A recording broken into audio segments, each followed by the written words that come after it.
house always wins. Play long enough, you never change the stakes. The house takes you. Unless, when that perfect hand comes along, you bet big, and then you take the house. I've been practicing this a little bit. Did I rush it? Felt like I rushed. It was good. I liked it.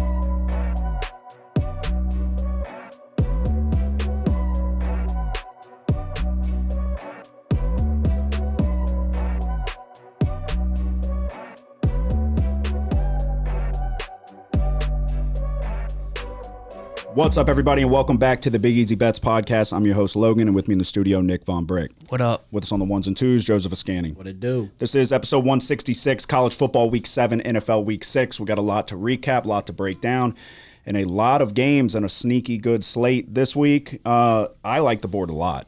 I have more NFL plays than I do college plays, which is not common, but I think I've got about 7 college football plays. This is a unique week because this is our away game for the Saints trip. We're going to Houston. If you've listened to us in years past, typically we do very well when we go on the away trips. I remember in Arizona last year, I just remember App State. I don't remember how we did as a whole, but I just remember App State's comeback. Yeah. But we did well, or at least I did. But I always did well last year. All right. I remember we went to Disney World one year when the Saints played Tampa, and I just rallied off I think I went 7-1. That was the BYU Boise State game, Zach Wilson versus Boise and Hank Bachmeier. Great week there. We got a good bit to break down and recap before we go any further. Hit the subscribe button. Big Easy Bets TV on YouTube. Follow us on all social media platforms. We're very close to 500 subscribers, so hit the subscribe button if you're watching on YouTube right now. And if you're just listening on Spotify and Apple Podcasts, head on over to the YouTube page and hit the subscribe button. We would appreciate it big time.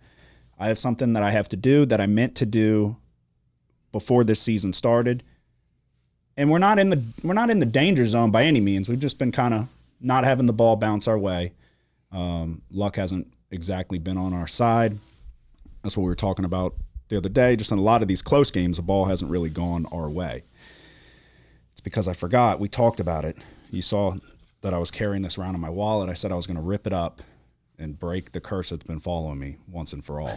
So this, which you can't even tell anymore because it's been in my wallet since 2017, is the first sports bet that I've ever placed on the New Orleans Saints at 60-1 odds to win the Super Bowl. Joseph was on it as well. His money was part of this ticket, as was Alex. I went to Vegas for my 21st birthday at the Venetian. Shout out the Venetian. Started out 0-2 that year, rallied off 8 straight. I remember it like it was yesterday. And then I vividly remember the Minnesota Miracle when Marcus Williams couldn't make a tackle. And then I watched my hopes and dreams get ripped right out of my heart. So I said I was going to – it's been with me in my wallet ever since. And things there's better luck that could have been had. So – I don't even feel good doing it. But I mean, you can see how worn down it is. It's like receipt paper at this point.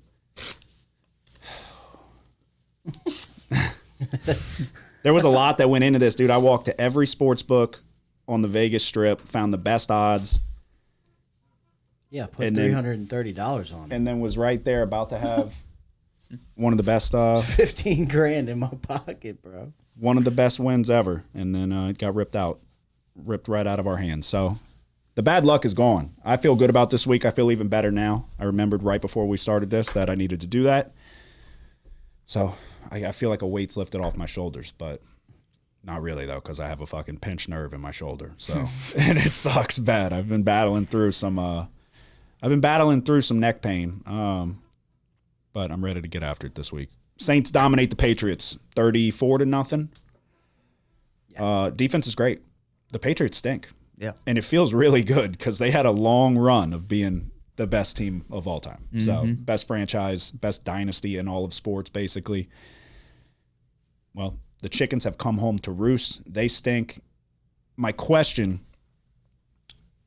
Belichick and Sean Payton, are they overrated? Because Sean Payton is in the midst of probably the worst coaching job in the league as we speak. Yeah, I would say Sean Payton's overrated. Not Belichick, though. No. Damn. Is that a personal pot shot? No, just even though you have Brady, You look at a lot of those Super Bowls, they weren't won by Tom Brady. You said they weren't won? Yeah. Yeah, that's true. It is kind of... I have more respect for Brady, though, because it's like when you look at the weapons that Mac Jones has, it's like, well, they're not... It's not many. And I get it. He doesn't have a Rob Gronkowski, and he didn't have a Randy Moss that year. But there were multiple years where Tom Brady didn't really have any weapons either. So, and they were able to get it done. Julian Edelman, Wes Welker, style receivers. Mac Jones sucks. I get he's there's a lack of weapons on the outside. They keep trying to go get like Devontae Parkers and like guys that like can be good for one game out of the year, and then hope that they're like trying to put Band-Aids on a cut. Yeah, I don't know. I think it's got to be like the perfect marriage, this like symbiotic relationship with the play caller but it's like Drew Brees was great in San Diego. He showed flashes there. It was looking like you saw what he could be. You didn't know that he was going to take it to the level that he did, but it's not like he was a bad player in San Diego. He just destroyed his shoulder. So you would say, well, somebody asked me the question on Facebook, so that's why I proposed the question here. And my answer was quarterback is more important, though. You can be the best coach in the world if you don't have a guy who can make the throws. Yeah, you can't win Super Bowl without him. Unless you're the Ravens. Yeah. With that fucking stacked defense. But that just goes to show you, though, like... Well, you look at that. Those were two shit quarterbacks in the Super Bowl that year. Who'd they play that year? The 49ers with Kaepernick. Totals. No. I'm talking with Dilfer. That's fucked up. I'm talking Trent Dilfer. Well, Joe Flacco. That's when Kaepernick was taking the league over. Get the fuck out of here. He would okay. Kaepernick got figured out. He did, but that year though, he was able to fucking. If the lights didn't go out, they would have been destroyed. Well, yeah, I'm talking Trent Dilfer. I thought we were talking a recent one. No, I'm talking the guy that went like 10 straight games without throwing a touchdown. Yeah. But yeah, anyway, quarterback's definitely more important. So it's a one-off basically to see a team with a horrible quarterback actually go ahead and win. But Sean Payton's putting forth a horrific. He's getting played by everybody too. It's not because he decided you had to know what you had in the locker room when you make those comments about Nathaniel Hackett and the worst coaching job ever. Pick where he wanted to go. Yeah, but then he put an immediate target on his back. And then you lose to the Jets with Zach Wilson, and you've got Robert Saleh running up telling him to stay humble. You saw that? Whenever they got to midfield, he shook his hand. He said, stay humble, and Peyton hit him with one of the hard shoulder slaps. So and then in the post-game interviews, he didn't want to hear anything about it. It's like, I already answered the question. Like, he doesn't want any of it. But it's like it's weird. I kind of enjoy seeing it because it is. He sold us out. He gave up on us, left us with Dennis Allen, needed time away for 6 months, and now he's ready to get back in the mix. You kind of get what you deserve a little bit. So, what else? But yeah, Saints look great. 34-0 win. Defense, fantastic. Pick 6 for the Honey Badger. Always love to see that. Patriots stink. We're going to Houston this week. We'll get into that, obviously. But I want to see it again in terms of offensively. I wasn't blown away. We did use motion a lot more. Nick Underhill and his people pointed that out, that we use motion none at all. Prior to last week's game, it was the lowest in the league, which it's like, why would you not want to get a feel for if the defense is in man or zone? And then we came out and we used it a shitload. So, and Pete Carmichael said that's on him. And it's like, what, are you just getting lazy? What do you mean? Why are you not using it? Oh, shit, I'm not using motion. He's like, that's strictly on me. Yeah. I need to implement it more. Why have you not? Yeah. It's not like you're running. Just fucking tell Olave, hey, run. Let's send Olave in motion. Speaking of inept coaching, what happened with the Miami Hurricanes? Did you see it? I heard about it. The crazy thing is Mario Cristobal's done this before in 2018, I believe it was, with Oregon. So they had sub 40 seconds on the game clock. It's third down. You can kneel it and you win the game. He ran it and they fumbled. And then there's this improbable 2-3 play. I think it was 2 plays with like seconds to go. An improbable turn of events, and Miami loses. How does that happen? I don't understand. He said, like, that's strictly on me. I got to be better. I don't even get, like, there's no excuse. You can't even say anything. It was Georgia Tech with Haynes King. Mm-hmm. Great ball that was nearly tipped, just as like the series of events, the game of inches type of thing, like the series of events that had to happen. And then a slow-mo replay actually looked like the guy's elbow was down as the ball was getting ripped out. I thought he was down when I saw a clip of it on Twitter, but great throw that was nearly tipped, and then Haynes King rolling out to his right throws a fucking dime to walk-off win against Miami. The players on the sideline, like, what the fuck are we doing? Literally saying that. How do you do that? And actually, they showed a video where it was like the offensive line coach, and they said apparently this guy's like Cristobal's right-hand man, came running up, yelling at him, knee, knee, knee, and he still sent him out, and they ran the ball and got it stripped. If sending 10 guys on the field with your defense, like Marcus Freeman did, was a fireable offense, this is a fireable offense. I mean, you got nothing? I mean, I don't even know what to say. I don't understand how you do this. There's no excuse for it. I mean, Division I collegiate football coach. It's why you knee. Yeah. If you can. Yeah, you guarantee yourself a victory. Mm-hmm. That was crazy. I think I don't even know what you do. It's like you kind of have to just get rid of him. What do you do? Does he lose the locker room? Yeah, it's tough. Because I was thinking about that this week with their matchup against North Carolina. It's like, what do you expect out of Miami now? Where they were looking good. They were an undefeated team. Yep. A game's closer than it should have been, and they should have won. But the good thing is the season's not over with one loss. But your room for error is gone now against a game that you did enough to win. You just have to kneel on the ground. Like, if you're the quarterback, Tyler Van Dyke, maybe say, hey, wait a second. I'm going to not hand it to him and just take a knee and look at the coach funny. We should have definitely not ran that. I don't know. I thought it was crazy. Shedeur Sanders with his watch. You saw a celebration against it's his thing. He runs up to the crowd and shows them his watch, which is such a corny celebration, if you ask me. You're playing Arizona State. They're a 1-5 football team. You just beat them on a last-second field goal. So you march into TCU and get a dominant offensive showing, win. Now you're barely squeaking out wins against the likes of Colorado State and Arizona State. Why are we showing the watch? Like, yeah, I don't know. Why are we doing that? It's getting a little played out, and it's going to kind of turn everybody against Colorado a little bit, because you're now you're not doing it against TCU and Nebraska, who are all talking shit to you because y'all are the underdogs. Now you're like doing it to the people that you're supposed to beat, and you're barely beating them. And then you're flaunting your watch. It's going to turn people off for sure. Guaranteed. Yeah, so when they play somebody worth a damn, they get fucking destroyed. Yeah, USC, fucking Nebraska would have had them if Jeff Sims could hold on to the ball. Oregon, back-to-back, USC, Oregon, which granted USC's defense didn't exactly put forth the best showing. The Cowboys stink, which that would fall under our recap because I was on them.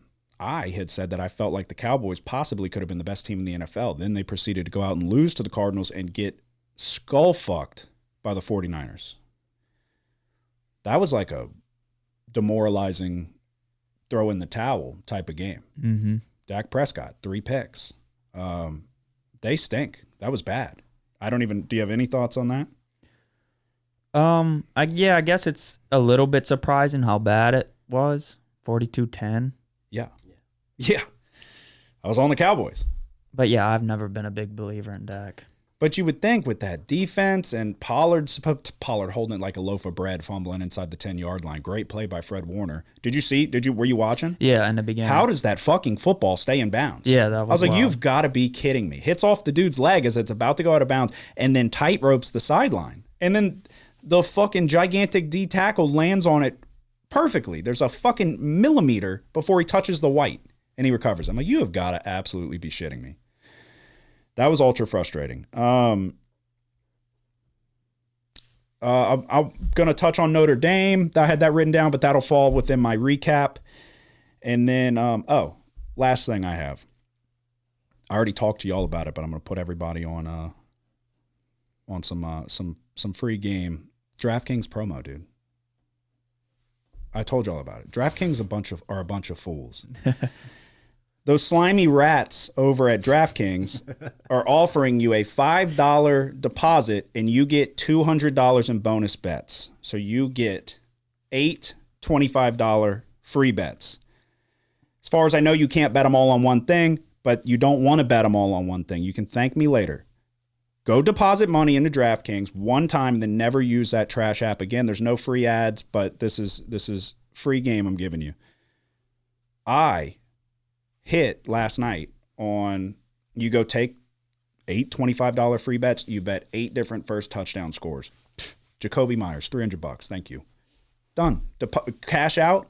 Even so, we did just the $25 deposit. We didn't. I don't even know if you can do 5, but 25. Put it on the Niners the night before as a little hedge to bet. $350. Take it out. See you later. Never use DraftKings again. I don't know why everybody's not doing that. Yeah, I already have DraftKings. The first time thing. Yeah.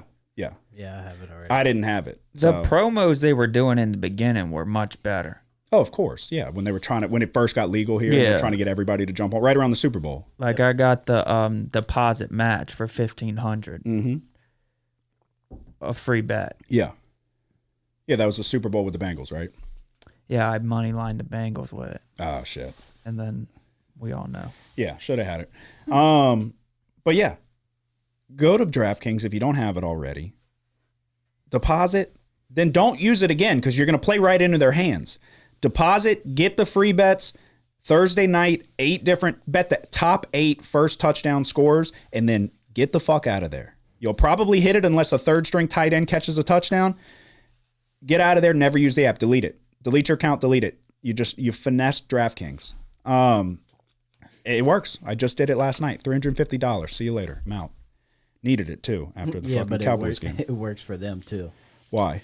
Because they're banking on, even if you do hit, those idiots to stay there and keep betting. Well, that's why I said don't lose. Take your shit out. I withdrew it immediately. They know that people are too stupid to do that. Well, everybody listening, don't be. Don't be stupid. Take the money out and delete the app. I don't like DraftKings. I used to do the daily fantasy back in college, and it wasn't legal in Louisiana, and I wasn't 21, and they figured it out. So I was up money, and they fucking closed my account. Yeah, out of all the ones that I use, DraftKings is the worst. Yeah. Is that me or you? Oh, that's me. that. All right. So we will do. Is there anything else before we do a recap? I don't think so. Okay. I made a video about it. It was the weekend of what could have been for me. We started the week off with New Mexico State -6.5. I know the Aggies well. It's just, there's no two ways about it. They went 34-17 against FIU. Then we went to Thursday. Nick and I we were both on this, so we weren't on the Wednesday game together. It was just me. We were on Thursday and Friday together. Louisiana Tech +6.5. They were down 35-7 at halftime. It was dead in the water, but I have a problem, and I can't just stop watching, so I'm keeping an eye on it in the third quarter. Watched the first half, turned it off, keeping an eye on it in the third quarter. Next thing you know, Louisiana Tech's making this a ball game. They score. We need a stop. There's 2 minutes to go. If we can get a stop and a score, then we got a tie game. It's 11 at night. I got to get up for work early, but here I am watching on my phone as they stop them to 4th and short, and then I think it was a false start. So then Western Kentucky has to punt. It was like all of these things that were going our way. Louisiana Tech gets the ball back, and at this point, I've already been invested for another hour. I should have been asleep long before this. First play, I think it was interception. Done deal. Rip your heart out. Louisiana Tech +6.5. They lose by 7. If you defensively, whatever adjustments they made, let's try to make those on the fly next time in the first half, because again, 35 points given up in the first half, 0 given up in the second half. So Friday, my lock of the week, Nebraska +3.5. It was 20-7, but Nebraska dominated this game. It just turned into a turnover fest, which was, let's see what the total was. It was like, I want to say 6 combined. Yeah, 6 combined turnovers, 2 fumbles for Nebraska on the other side of the 50. They threw a pick. But they dominated time of possession, 37 minutes to 22 minutes. They ran for 160 yards. They only allowed Illinois, which was the big thing. That's what I said. Stop the run and then force them. They're going to have trouble moving the chains if you leave it all on Altmaier.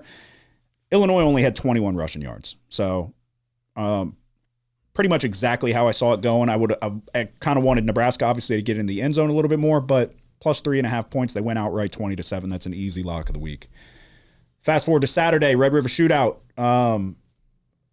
was extremely frustrating for us all the way around. We were on this game from numerous angles, and we did not hit a single one. I was just on the under 60.5. You have an interception by Ewers, a horrible interception on the first drive, gives Oklahoma the ball basically in the red zone within the first 2 minutes. They score. You get points on the board right away. And then Texas, as Oklahoma's punting from the 1 yard line, Texas blocks a punt that just falls right into his stomach, almost like Velcro, for an easy touchdown. We still could have and possibly should have hit this under after Texas hit a field goal to go up by 3 points. We're under the total by less than a touchdown. Oklahoma marches down and scores a game-winning touchdown. Goes over. Oklahoma covers. And we were on the wrong side of this multiple different ways. North Carolina and Syracuse over 59.5. This was an extremely frustrating game for me because I had North Carolina minus 8.5 was the spread. I had it written down. I was going to take it, and for some reason, I overthought it, got cold feet, wrongly felt like the over was the safer side. It wasn't. They dominated Syracuse offensively and defensively. North Carolina, I don't remember what it was. They dropped around 40, I think. 40-7. Yeah, Syracuse only found the end zone once, right to start the second half. Really frustrating. Should have just laid the points with Carolina. They looked dominant. Michigan minus 19. Michigan's fantastic. Michigan's really, really good. They got a pick 6 on the first drive. 3 and out. Score. 3 and out. It was a dominant showing from the Wolverines. And then Notre Dame minus 6.5 was alarming how little success that they had moving the ball against Louisville, a team that, really on both sides of the ball in the trenches, they got bodied by a Louisville team that couldn't do shit against NC State. Time and time again, it was 3rd and short, 3rd and 3, 3rd and 4, 3rd and 5. And you've got a loaded box with 9 guys, and they're trying to run Estime into a loaded box, and he's getting stonewalled. What was the point of bringing Sam Hartman in? I thought the point of bringing Sam Hartman in was to have a guy who can move the chains for you, who can put together a game-winning drive, who can do everything that you've been lacking basically since Brady Quinn at the quarterback position for the Irish. That was the whole point of bringing him in. And they did not put it in his hands. I don't know if you watched this one or not, but I don't understand. He doesn't look good when pressured, which that's been his Achilles heel for quite some time. But they had 44 rushing yards. Notre Dame had 44 rushing yards. Louisville had 185. Louisville won the time of possession. Notre Dame was 3 of 13 on 3rd down. They had less than 300 yards total offense. They were 3 of 15 on conversion downs if you add in 0 for 2 on 4th down. 5 turnovers, 3 picks, 2 fumbles. They've played a lot of games in succession, big games. So I guess they're worn out and we're getting bullied in the trenches. But this was a Louisville team that, one, has guys. The running back Jordan and Thrash, the wide receiver, are electric athletes, but Plummer's not good. This was frustrating. I don't understand. Why do you go get Sam Hartman if you're not going to let him throw? Mm-hmm. You know? I don't know. Yeah, I was surprised they lost that game. So I go 3 and 4 on the week. That brings me to 19, 21, and 2. We did hit the lock, 3 and 4 in my locks of the week. You went 4 and 4. Yeah. We were on a few same bets. LA Tech, Nebraska, the Texas Oklahoma under. I was on Texas minus 6. Oklahoma outcoached Texas in this one. That's a bit one of the biggest takeaways. Texas turned the ball over 3 times. Oklahoma didn't have any turnovers. Texas was penalized much more than Oklahoma. The coaching on the defensive side of the ball for Oklahoma, they had some timely pressures and sacks against Texas that kind of stalled and knocked Texas's drives out of rhythm. And it's like when Texas tried to pressure Oklahoma, it was Dylan Gabriel's legs that made the biggest difference. Career high in rushing yards, 113 rushing yards for Dylan Gabriel. It's like if Texas would have been able to find a way to contain Gabriel, they would have won this game, and this game probably would have went under. Yeah. But overall, I wasn't like Texas still had 527 yards of offense, and they didn't play their best game. Like you said, the pick in the beginning was the worst thing that could have possibly happened for both bets. Yeah. No, as soon as he did that, I was you like, get the kickoff, so then you're kicking in the second half, so you're basically starting the game 7-0. Yeah. Yeah. No, and it was such a bad throw. It was such a It was bad the decision. worst throw. You could tell he was The like, guy was standing right there. yeah, nothing. And you could tell as he was throwing it though, he's like, shit, and like fucking lollipops it up there. So I don't know. A&M Alabama, you were on side and total. Yeah, it was a close game. Alabama ends up pulling away late, winning by 6. A&M didn't look too bad. They weren't able to run the ball, have any success running the ball. It was Milroe made a couple big-time throws there at the end that won Alabama the game. It did go under. It was kind of close, though, because Anaya Smith nearly scored a touchdown, and I think A&M had to end up settling for a field goal there at the end, down 9. But it's like, obviously, if A&M scores a touchdown, then the A&M bets in play there. So it's kind of like a win-lose situation for either side of the bet. But 46 total points scored, so we hit the under. That was the lock of the week. Texas State UL. I felt like it was just a little bit too much points. There was 34 points scored here. Texas State had the ball with 30. It was 64 points scored. They were driving. They threw a pick. It was a pick 6, but the guy barely stepped out of bounds. Yes. Yes. And then UL gets the ball, and they're trying to score. They get it down to the 1. I'm thinking they're about to punch it in, but then they surrender. No, yeah, I was watching, and I was like, oh, you're going to be so fucking mad. I was like, you were going to be furious. Well, I was like, what the hell? Like, when I was like, by the grace of God, I was thinking, Jesus, that he stepped out of bounds, and then UL gets the ball, and they're trying to score. I'm like, why are you trying to score? And the quarterback made a great play. Nearly got it in. And, and then they're on the 1 yard line. You're lucky that Texas State didn't call timeout because they had 2, I think. They had like a it seemed like it was a gentleman's agreement. Yes. Just to let the game be over. But so if their coach is an asshole and it's like calling timeouts, then UL probably punches it in and says, fuck you. Yeah, no, that was wild. And then, wait, so it was that one, and then what was the other one? There was something else that happened for you. It was the A&M game. Oh, the under. Right. Yeah, what is Milroe doing? Did you say, I was looking at something. Did you talk about him throwing it on first down? Oh, no, I didn't, because that almost blew it too. What is he doing? What are you doing? Yeah, you could I didn't even get to that part. You could tell that Saban was asking him exactly what I just said. What are you doing? He clearly, not knowing time and situation in the game, goes up to the line and goes, they're playing really far off the wide receiver, and they're loading the box. We called the run play. I'm going to audible out and throw it to my receiver. And he fucking throws it 4 yards short in the dirt and stops the clock. You just have to sit on it, you stupid moron. It's crazy. I get it. It's easy when you're sitting at home on the couch and you have no pressure. You can see time and situation. You don't have all this energy and all this shit going on around you. But good Lord, somebody yell at the kid. Kneel it. Like, Saban's got to be, dude, pulling his hair out. And then y'all were both on Georgia, minus 14. Yeah, Georgia rolled. I wish I would have been on it because they did roll. And a lot of people felt, not a lot, but there were some sharp people that also thought that Georgia was going to roll. I wish I would have done it while I was watching it. And I was like, well, it's good that y'all won. I wish I could have won that one too. All right, Joseph, what'd you go? 1-3. 1-3, your first bad week in First losing week. college football. Yeah. Texas, Oklahoma. But you won the lock, so that's most important. Yeah. Yep. That was Georgia as well? Yep. Yep. Yeah, you were on. Yeah, like I said, everybody was on Texas, Oklahoma. Y'all were. See, you've been, especially recently, you've been double dipping a lot of these games. You did as well, but that was the first time you did, right? Yeah. What, double dip? Yeah. In college, yeah. Side and Yeah. total. I never win both. It never goes good. It is fantastic when it does happen, though. It's great. Just never happens. I've heard it's great. I wouldn't know.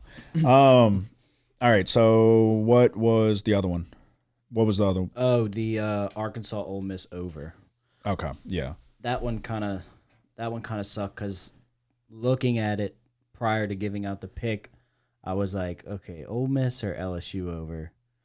I wanted the LSU over. I don't know why I didn't take that one with Missouri. I like Brady Cook in Missouri. I just picked the wrong one on that one. Yeah. Yeah. I mean, it happens. Yeah. LSU overs are what? Were they? Oats going over like in their last 11 games or something. Like Yeah, 10 it's games. crazy. No defense, great offense. Jaden Daniels would certainly be in the Heisman conversation. Probably still should. Yeah. Yeah, no doubt he should. And then your lock was Georgia with Nick, right? Yeah, so that brings my overall to 15-9 and my locks to 3-4. Okay. And Nick, you are 16, 17-1, 4-3 in your locks of the week. All right. Did y'all power rank the top 5? Yeah. Okay. Because I think for college. yeah. Well, we can do NFL too, but I think I might have said both. I was more referring to college. Yeah, I mean, we're talking about college right now. Yeah, anyway, yeah. so. So I'll let you go first. I want to see where everyone's at in terms of, and for everybody listening, we're going to give you our power rankings starting at 5-1 of the best teams in college football. Because I have some disagreements with this top 5. So I'll let you go first. Go 5-1. I have Texas at 5 still. What? Yeah. I think Texas is going to win the Big 12 and make the college football playoffs. They so. they certainly can. But at 5, Yeah. do you have Oklahoma at 4? No. So okay. I still think Texas is better than Oklahoma. We talked about it. Yeah. The turnover margin was 3 in favor of Oklahoma. The game was still won in the final seconds. Yeah, but we also talked about it, and I felt like Oklahoma just bullied them in the trenches to start. Not bullied them, but were the much more aggressive and physical team to start the game. That's interesting that I don't have Oklahoma in my top 5, which it looks like they're at 5 currently. They're not in mine, but they dropped Texas all the way down to 9. You got them still in the top 5. Yeah, they're dumb. All right, what's 4? Penn State. I like it. I got Penn State at 4. Ohio State isn't in my top 5. I think Ohio State is frauds. Okay. I have Michigan at 3. Really? Yeah. Okay, who's 2? Florida State. And you got Georgia at 1. Yeah. Okay. All right, Joseph, what's your 5? I got Florida State at 5. I have Ohio State at 4, although I can somewhat agree with you that they might be frauds. I'm not really sold on McCord, and I really don't know why I have Ohio State above Florida State. Maybe I'm buying into those rankings a little bit, but I like Travis. I like Trey Benson. I like Florida State. So I have Florida State at 5, Ohio State at 4, and then I got Penn State at 3. I like them on both sides of the ball, coaching all around, just a good team. James Franklin's a great coach. And then I have Michigan at 2. They're good on both. Another just all around good teams. Obviously, these top 3 are going to be. And then I have Georgia still at 1. Okay. I lied. Oklahoma is actually in my top 5. I have Oklahoma at 5, which is where they're currently at. I thought I had them at 6. I have Penn State at 4. I'm surprised. You had them at 3? Yeah. You both had them at 3? Or you had them at 4? 4. Okay. Yeah. I mean, it's no secret where I'm at on Penn State. So Oklahoma 5, Penn State 4, Florida State 3, Georgia 2, Michigan 1. Dude, Michigan is impressing me. Yeah, but they still haven't played They haven't played anybody. I get it. That's why anybody I still have them at close 2. to anything. Yeah. I get it, but Minnesota they has are been their toughest fucking bullying people in the trenches, especially. Minnesota stood no chance. No chance. And they're still like watching McCarthy's taken a step forward, I think. from watching him last year to watching him now, the way he's rolling out of the pocket. Dude, he's throwing fucking fantastic balls. Obviously, they still have Corum, but offensive line and defensive line looks like a bunch of grown-ass men. So I'm super interested. So have you changed your tune on Carson Beck? I don't know. I don't know that Georgia's going to have an advantage in the trenches like we've seen the last 2 years in comparison to what Michigan has this year. And I think Michigan has the advantage at quarterback. I think J.J. McCarthy's better than Beck. So is this more where we're at or where you're at right now, or what you think is going to happen as far as? It's where you think the team should be ranked right now. Right now. So I mean, Not where they should be ranked, but like it's your power Strongest. rankings, the best teams that you like I would say if Texas and Oklahoma played for the second straight week in a row, I think Texas would be favored Yeah, again. it's your power rankings of the best 5 teams. Well, that's why I was going to say. That's why I agree with you, Nick. I still have Michigan at 2, is because I got to see it against somebody. I've seen. Yeah, it we'll against see when Minnesota, they play Ohio State. Penn State, all those games. It's just too early for me, at least. They to haven't put 'em played at 1. anybody. I mean, Georgia, And they're playing Indiana. the This week. SEC, just top to bottom on average is better than the Big Ten. Yeah, Yeah, of course. no doubt. But Like, they even did though- the same thing to Nebraska, though, which I understand it's Nebraska with Harburg, but still in the trenches, it's what they're doing to these Big Ten teams that are notorious for Yeah. bullying people in the or playing the hard-nosed in the trenches style of football. I mean, dude, they're just moving people around. I hope we see Michigan and Georgia. I hope we see that matchup.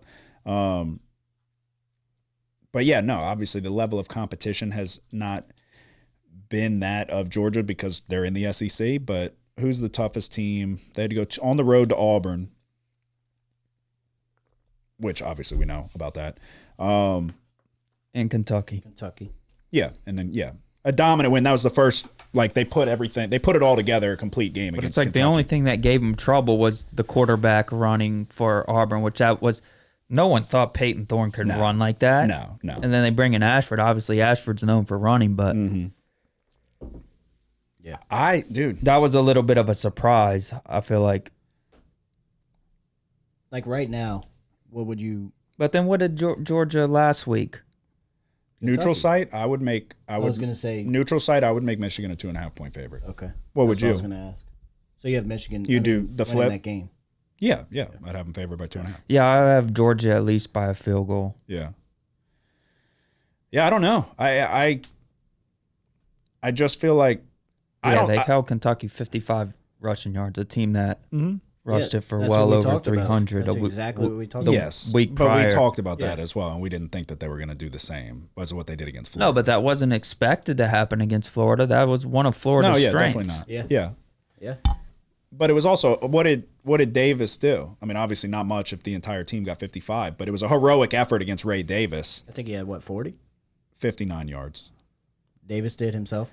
Yeah, so it's a little skewed because they're taking into account negative 28 yards from Devin Leary. Yeah. So Ray Davis had 15 carries for 59 yards, but still, I mean, Yeah, it's still nearly is. 4 yards a carry, but not bad. Yeah, I hate that shit. I don't because And then Oregon would be my That's next one team out. that I thought about putting in.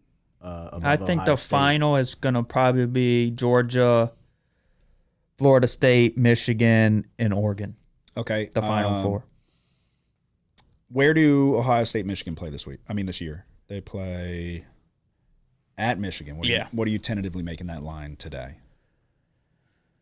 8.5 in favor of Michigan. Really, I was going to say 6. It just 8.5. Damn. Who would you take? Michigan. You wouldn't take the points? No way, dude. Yeah. I don't know. It's interesting. All right.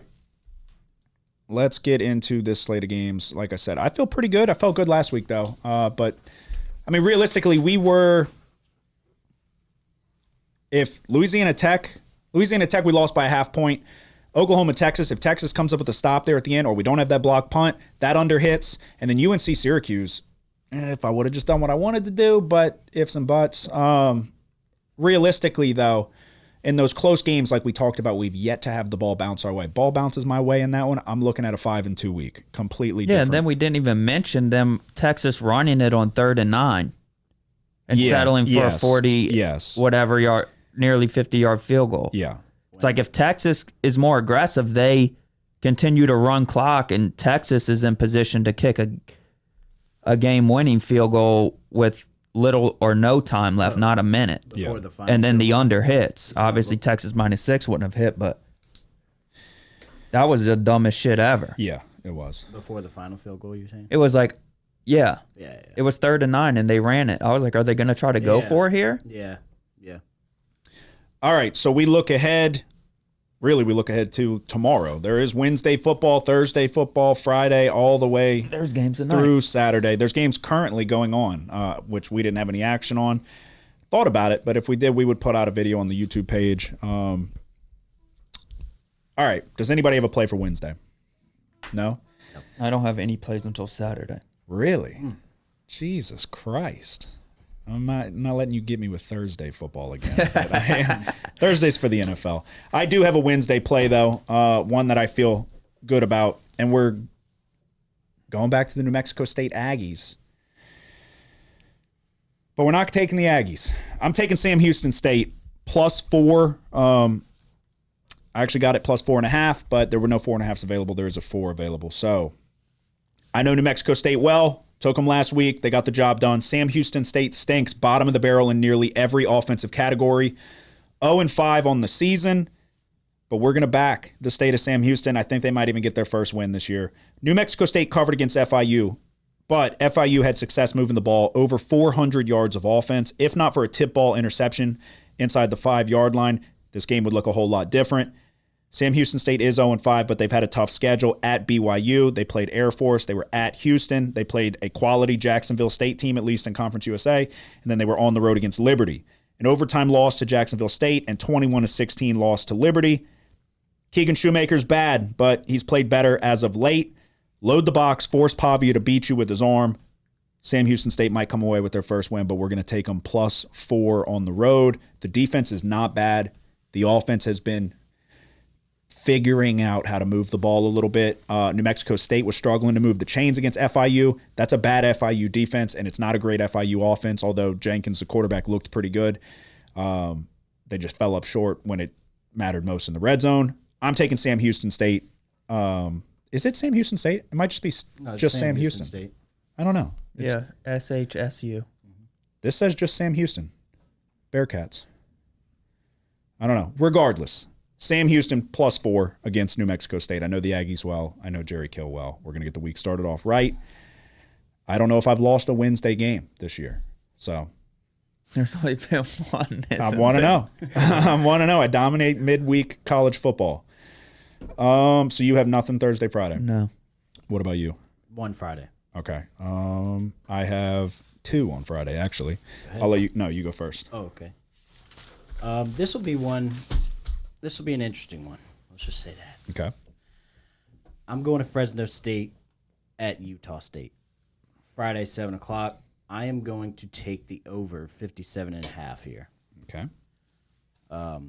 Utah State, they're coming off a solid 44-22 win over Colorado State. It's a team that's averaging 38 points per game per year, but at the same time, they're giving up 32 points per game.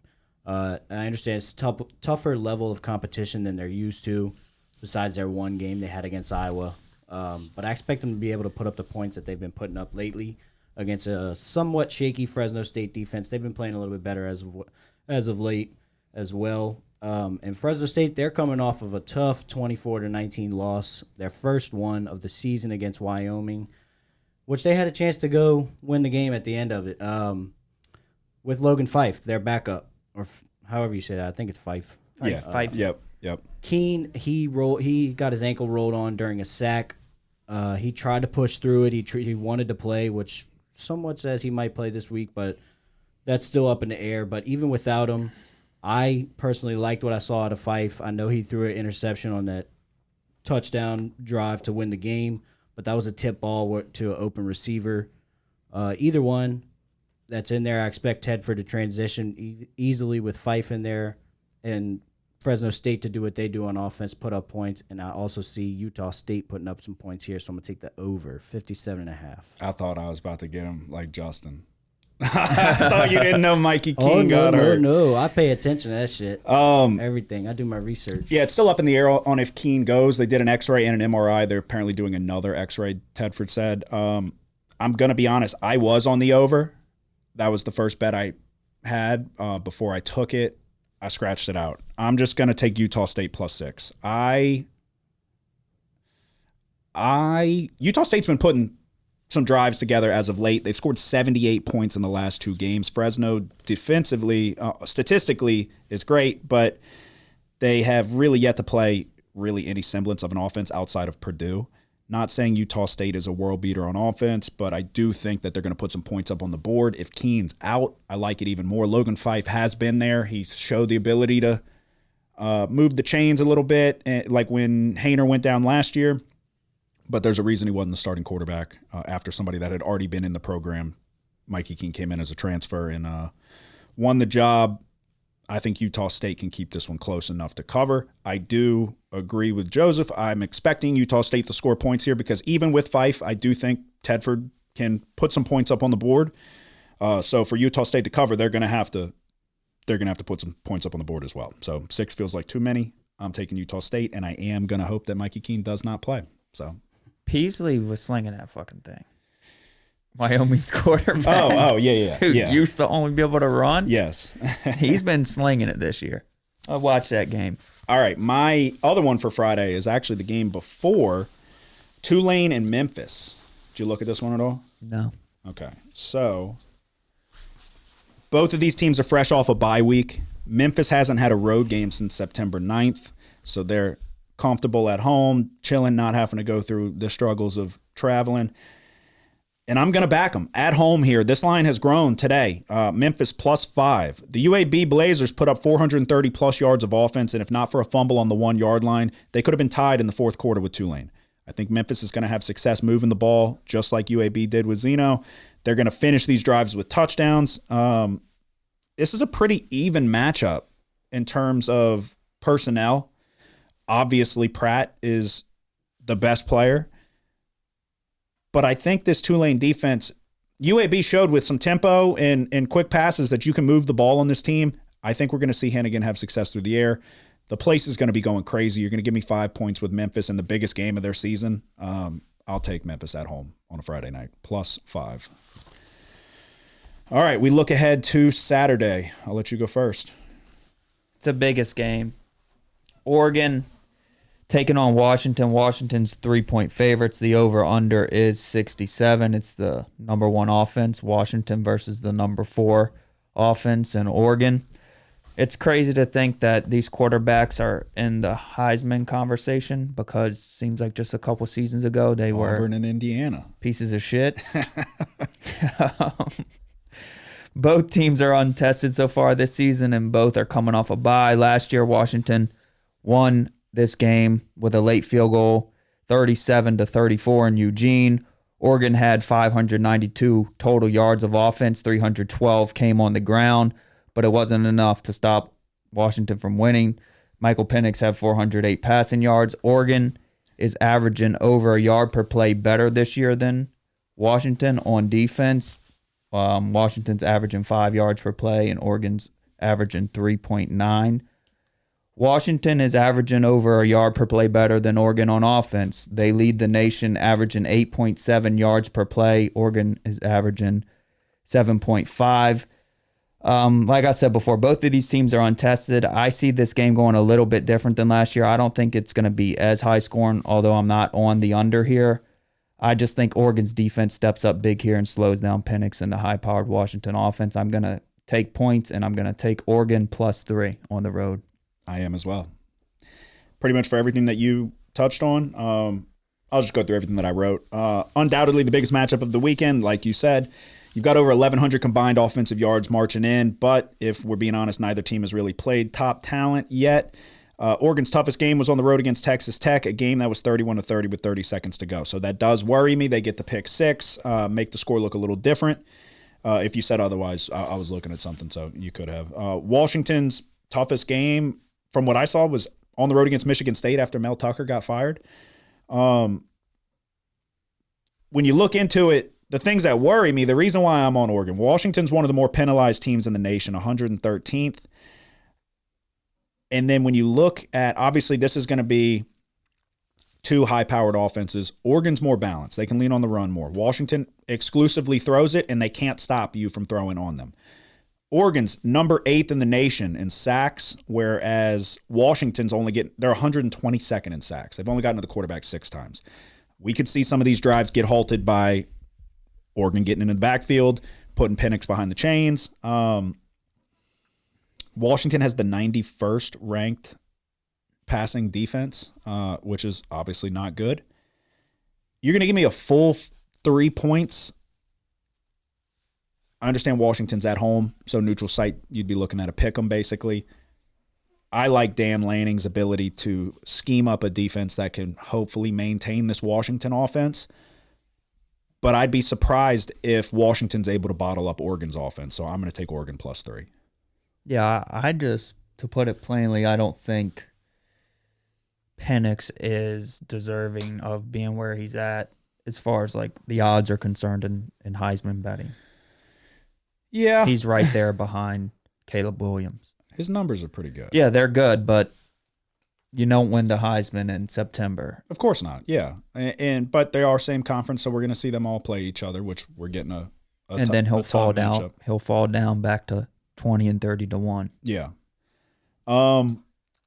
Yeah. I mean, Washington's very one-dimensional. They're very good at what they do, but you need to run it a little bit. You got to have balance, or it makes life hard. And if that's all you're going to do is throw, and you get into kind of long down and distance situations, and the defensive line can kind of pin their ears back, Oregon showed the ability to get in the backfield. 8th in the nation in sacks. Washington is not really posing much of a threat at getting to the quarterback. Bo Nix is mobile. I like Bucky Irving. They've got weapons on the outside, and I like the defense. And I like Dan Lanning. So yeah, Bucky Irving over 7 yards per carry last year in this matchup. Yeah. And Oregon lost this matchup last time pretty decisively, if I remember correctly. So they're going to remember that. They're going to have a bad taste in their mouth. Yeah, it was close. Was it? A field goal, yeah. Okay. What was the score? Was it high scoring? 37-34. Okay. I just remember Washington have success moving the ball. Yeah, I mean, you go right there. This was a 3-point game last year. Oregon's better than they were last year. And you're going to give me 3 points. I understand. We're going on the road, but I'm not really that worried about it. I like this play a lot. Yeah, this was the game that knocked Oregon out of the college football playoff contention. Okay. Are you on this one, Joseph? No. Okay. What is your first one for Saturday then? Me? Yeah. Arizona at Washington State. Okay. I'm going to go back to my team last year that I liked a lot. I'm going to take Wazoo -8.5 after a tough loss last week. I think this is a good spot for Cam Ward and Washington State offense to bounce back after he threw 2 picks last week against a very tough UCLA defense. I understand this matchup is a little bit tougher than you would think, especially with what Arizona did offensively against USC. But, I mean, how much stock do we put in that USC defense? We've seen Colorado, what they did to them. And then Arizona takes them to 3 overtimes, and Noah Fafita played extremely well, threw 5 touchdowns. Although I think that Washington State's defense has taken a step back from what I saw last year, I still see them coming up at home with a big play or two in this game, helping them cover the 8.5-point spread. Yeah, I mean, it's interesting because Arizona's on a second road game in a row. You're just coming off a third triple overtime loss, heartbreaking loss to a top 10 team in the country. Yeah. So definitely could be a letdown spot, but we talked about Arizona on the look ahead, right? So I said Arizona's not that bad. But yeah, I mean, if they're up for this one and are in a dogfight with, really all their games have been pretty close when you look at it. Yeah, even against Washington, right? Yeah, 31-24. Mississippi State, they lost in overtime on the road. They beat Stanford by 1 on the road. Stanford stinks. But yeah, no, I mean, triple overtime against and a heartbreaking loss on the road against USC. Now you got to go turn around and go to Pullman. yeah, I don't know. Good luck. I'm not on it, but I'd be hard pressed to take Arizona there. Miami, North Carolina. Let's talk about it. We slightly touched on it. Are you on it? Yeah. Interesting. The question is, are we going to have a game this year where we're on opposite sides? Because it's yet to happen. And again, everybody listening, we don't predetermine what we're taking. At least we don't talk about it. I write my shit down. He writes his shit down. We come to the table. And in the years past, it was really just last year and this year. Before that, I mean, we were on opposite sides often. All right, I'll go first. Obviously, Miami just lost in brutal fashion. We just saw it. Mario Cristobal, honestly, to make things right, he should allow every player on the team to punch him in the head one time, and then you can call it even. But they could be demoralized. I don't really think so. Listening to Van Dyke, all of that, they're not out of it. That's the good thing about this year. A one-loss team will certainly get in. You're going to have a lot of one-loss teams. It's a weird year in college football. It's pretty much wide open. I'm going to take Miami +4. I think the offense is high-powered enough to go toe-to-toe with North Carolina. I think defensively they can throw some things at May to make life a little bit more difficult. North Carolina's moving the chains at a very high rate, so that worries me.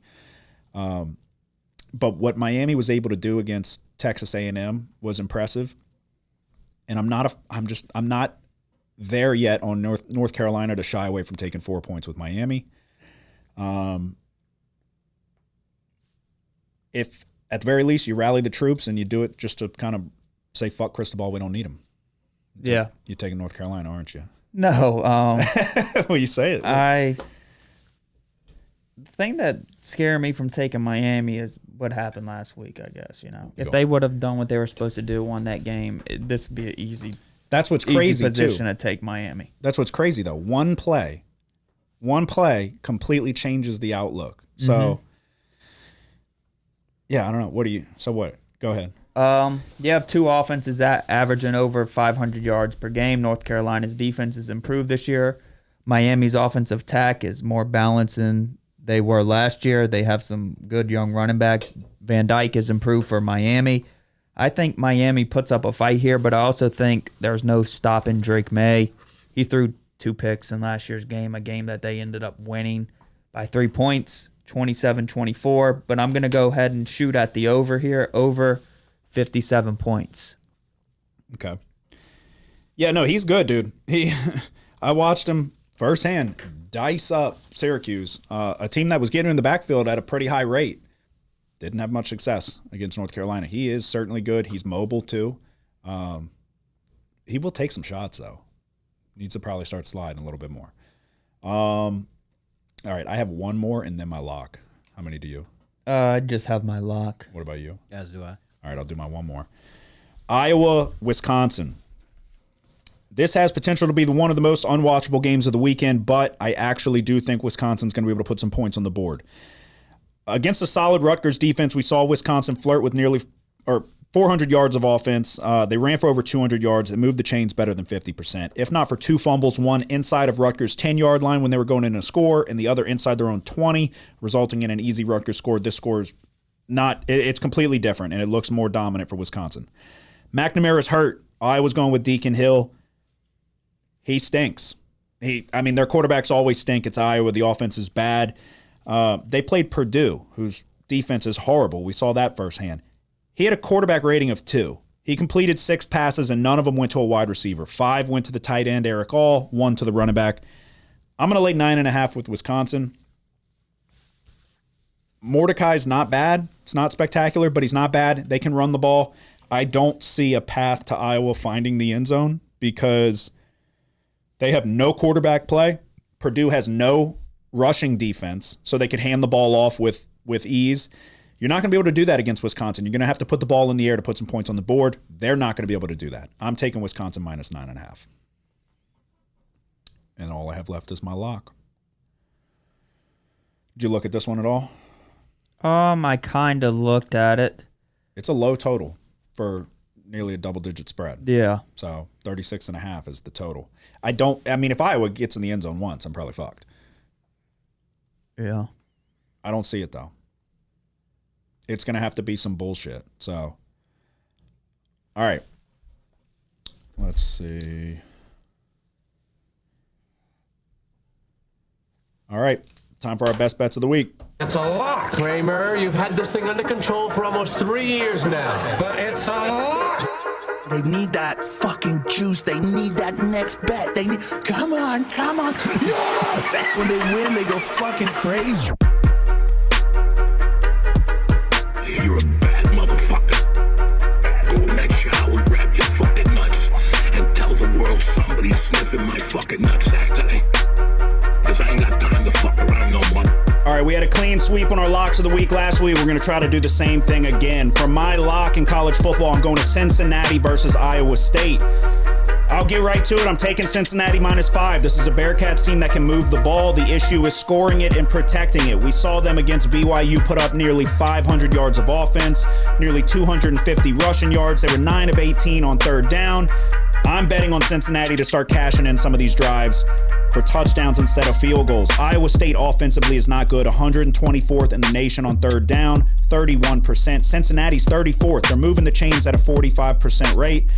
Iowa State has only found themselves in the red zone 12 times to Cincinnati's 21.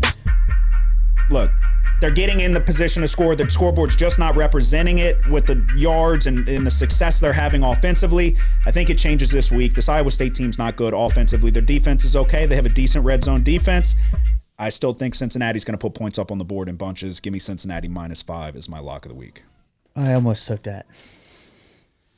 You did the Justin, dude. No, like I didn't almost take it. I almost took it. You know what I mean? All right, what is your lock of the week? I'm going to Texas A&M at Tennessee. Tennessee is 3.5-point favorites. The over/under is 55.5. You have two opposites here. It kind of makes for an interesting matchup. You have Tennessee that likes to move quickly, number 3 in the nation in seconds per play. Texas A&M moves much slower.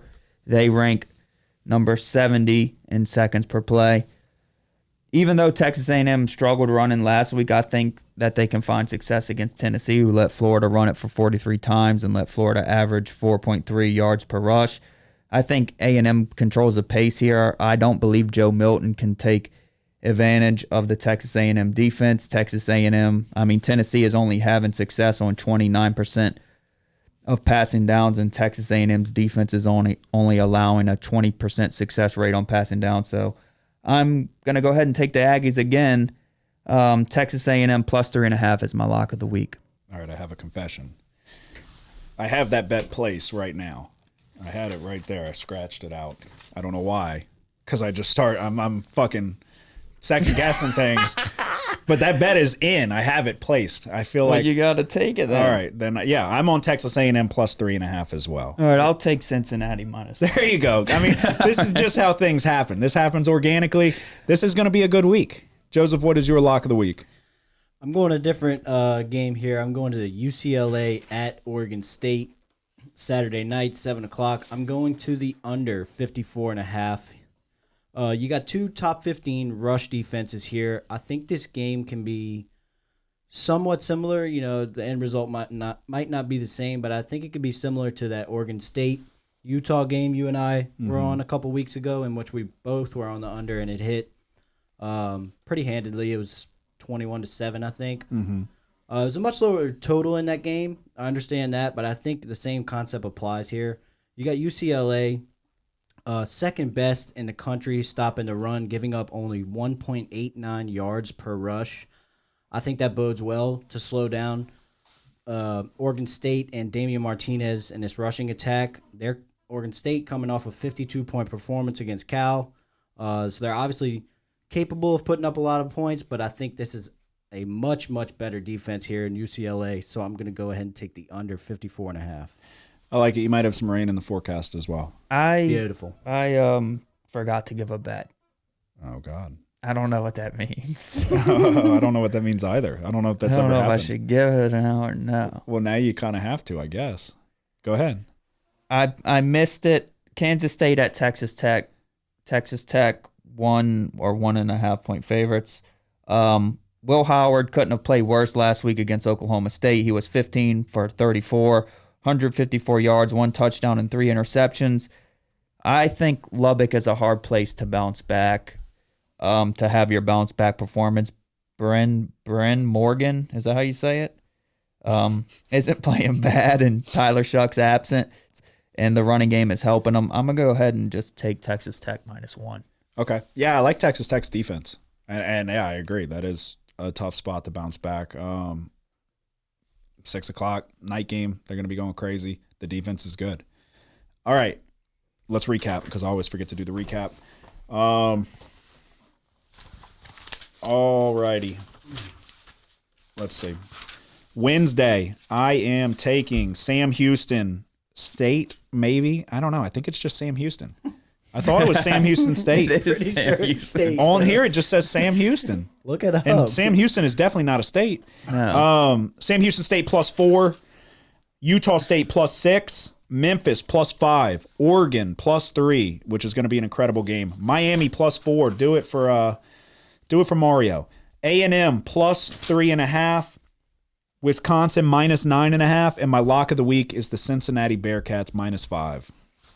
I'm going Cincinnati -5, Oregon +3, Texas A&M +3.5 as my lock of the week, and then I'm taking Texas Tech -1. Okay, Joseph. Friday night, I'm going Fresno State, Utah State over 57.5. Saturday night, Arizona at Washington State. I'm going to take Wazoo -8.5 here. And for my lock of the week, UCLA at Oregon State. I'm going to go under 54.5. All right, there you go. That is our best bets for college football. I'm telling y'all right now, I got a funny feeling about this week. I think I said that last week, and I might have said that every week this year. But when you have it was meant to be. I could show you the bet right now. I have A&M. I don't know why. I scratched it out like 10 times. I don't know. Something told me to do it, and then something even more told me that I need to take it if it's your lock of the week. I ripped up the Saints ticket. Everything's coming together. So the ball's about to start bouncing our way. I feel good. We're going to look ahead to this week's NFL slate. First, we'll do the recap. Much like college football, this could have been a much better week for me. 2-3. We hit the over 44.5 in Chicago, Washington on Thursday. That's now 3 straight Thursday winners. I notoriously dominated Thursday in the early years of this podcast. Obviously, I fell off a little bit from that category, but 3 in a row trying to make it forward this week. Bills -5.5 across the pond. Never really had a chance. Jaguars look good.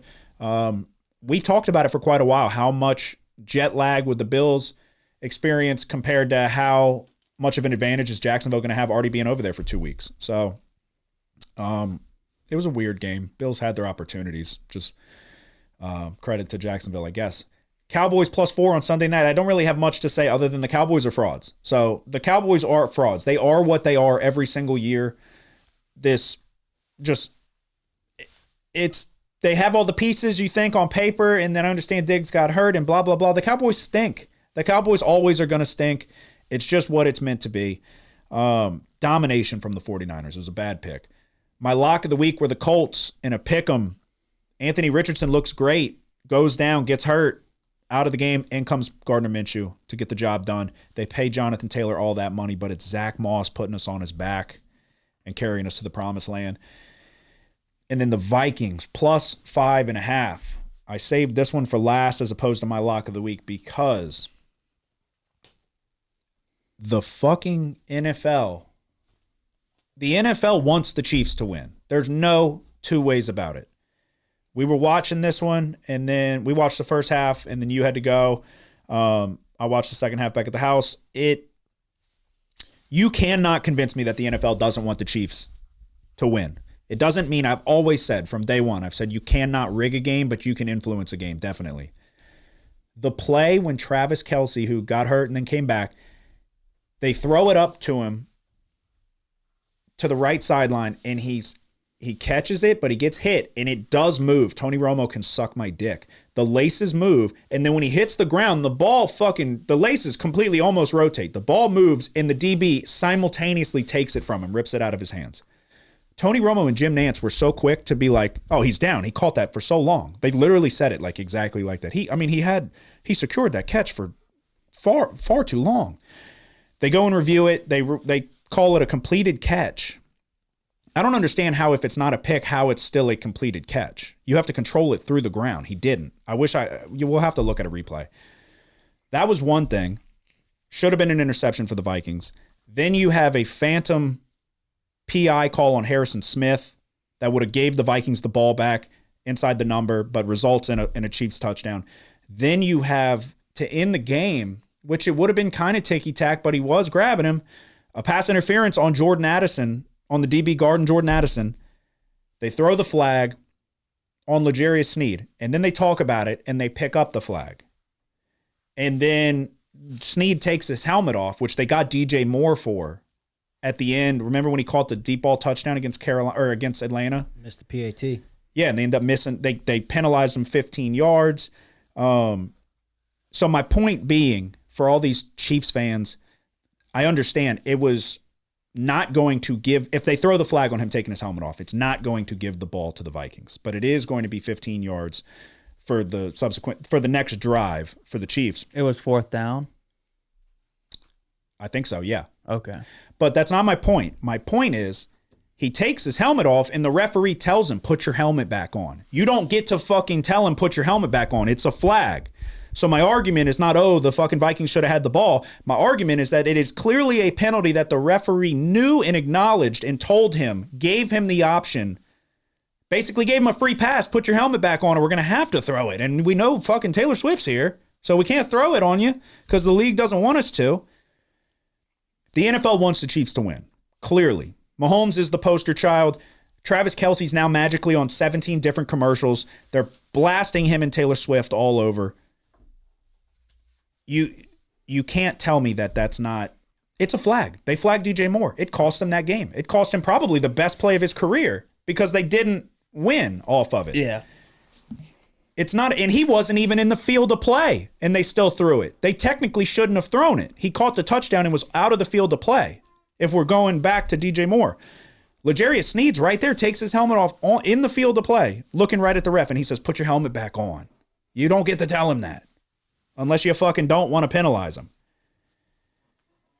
And then Alex Madison's a fat piece of shit. And they throw a screen pass that is wide open. There's like one defender with 3 linemen. Touchdown. Guaranteed touchdown. And he drops it. Yep. Fuck the Vikings. But also, dude, the Vikings were the right side. I would bet that 10 out of 10 times again. At plus 5.5, we got incredible fucking closing line value because it goes to 3.5 or even 3 in some places. The Vikings were the right side. This game was tremendously frustrating. Then Justin Jefferson gets hurt with a hamstring. Yeah, 2 of the biggest movers were the Vikings and then the Colts. Yeah. The Colts were plus 2.5. Yes. Both of those. Yeah. The line movement lost. Yep. So even my mom knows if the Chiefs win now. Oh yeah, yeah. She goes. She goes that Patrick Mahomes and Travis Kelce. That's what she calls him, Kelce. They make a good team. Like she was talking to me on the phone. I was like, I wish I could have this recorded right now because this is the funniest shit ever. Nick's looking at his fantasy team like they should. You're damn right they do, Mom. That's why I drafted do. them. Yeah, no, you can't convince me that the NFL does not want the Chiefs to win, which that's not rocket science, but you can't in plain sight pull the strings, dude. So I can go either way on the catch. I can see where you're coming from. I can kind of see why it'd be a catch too. But like you just touched on, all fans want to see is some consistency from the refs.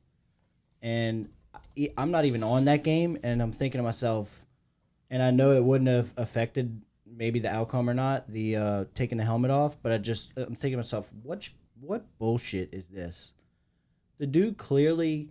They even say it. Who are the announcers? Romo and Romo and Jim Nantz. Romo's been fucking sucking Patrick Mahomes off for quite some time. Slow-mo on the ref while he's saying, put your helmet back on. And they say it. He's telling him to put it. They said he should have been flagged.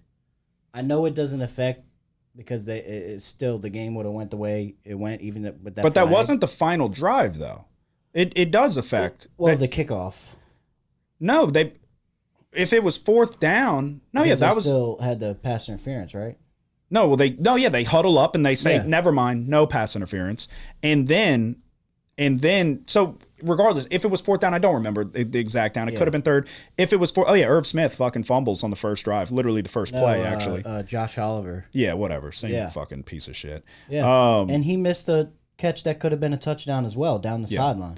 Yeah, the Vikings were the right side. But yeah, no, you don't get, that's not a like up to your discretion of should I throw the flag here? Well, he didn't really mean it. No, you throw the fucking flag. He took his helmet off. Yeah. It's not up for debate. So just the fact that they slow-moed in and zoomed in on him saying that and they don't call the flag is incredible. Yeah. Is this the play? I might have found it. I did find it. Let's see. Okay. See, I could understand what you're saying, but I could also understand a catch. I don't understand how you can understand a catch. He's on the ground. Give me your thoughts.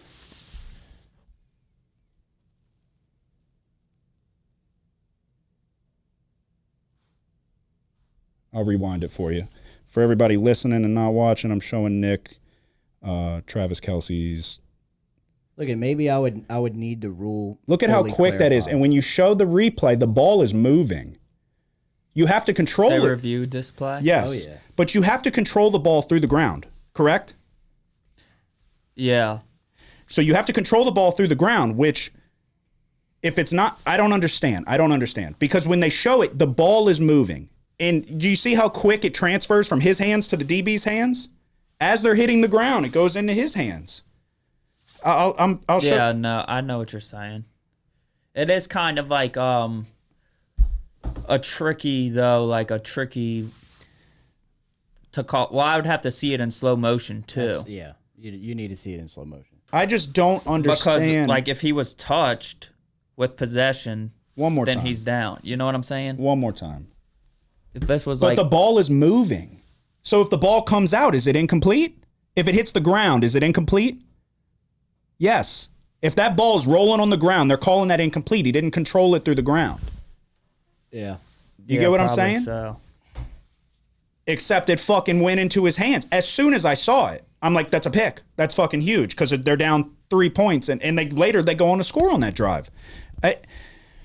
I just don't understand. That was a bang play when you watch it in live, but then when you slow it down, they zoomed in and slowed it down. The laces are moving and his hand comes off of it a little bit as he hits and the ball moves. But simultaneously he hits the ground and then it transfers into the DB's hand. If he just were to swipe it out of his hands, there's no way they're calling that a catch. There's no way. That was so fast. It's the Des Bryant thing. It's you have to control the ball through the ground. Mm-hmm. He didn't. But it was hilarious. Immediately, Romo and Nance are like, he caught it. They kept fucking saying it. Yeah. I just don't get it. I don't understand how. I think that's a certainty. If he transfers it over and then he drops it and it's on the ground, they're calling it incomplete. I think that's fair to say without question. That would be an incomplete pass. So what's the difference that he fucking wound up with it? It should have been an interception for the Vikings. I thought 100% as soon as I saw it, that's a pick. So, I mean, you just add that to the list. They wanted all that shit to fucking... That you can't rig a game, but you can influence a game. And they certainly did. And they have against the Jets, and they've done it since fucking Taylor Swift's waddled her way into the fucking suites. So I'm over it. And I wouldn't even bet this Thursday game because I don't want to touch a fucking game with the Chiefs until further notice. So, but... Got to do what you got to do. 2-3 for me brings me to 10-12. 2-3 in my locks of the week. You went 4-1. A fantastic bounce back week. Yeah, Bears Commanders. Thanks to you. I probably would have went with the Commanders. Went over by a mile. But I didn't listen to Joseph. I listened to you. Bills minus 5.5. We talked about it. I was also on the Bills Jags under 48.5. Like. This was looking great. Like all unders looked great until the very end when everybody decided to start scoring. Yep. But it won. Colts in a pick'em. Baltimore, Pittsburgh under 38.5. Kind of the same thing. Yeah. Kind of like I said with those that defensive touchdown. Mm-hmm. But we escaped. Yep. So you go 4-1, you hit your lock in the week. Lock of the week. That brings you to 11-7, 2-3 in your locks of the week. Joseph, you had a positive week, correct? Yeah. Is it your first? Second in a row. Yeah. Second in a row after losing the Thursday game. Yeah, Thursdays I suck, man. But I'm saying you started off with a loss and Yeah. still ended with a positive week. Why don't you just take what we take? Yeah. Two I don't know if unders. you've noticed, but we've won 3 in a row. I'm 4-1 this year. Oh, you want me to just switch up everything I have? Probably. Last minute?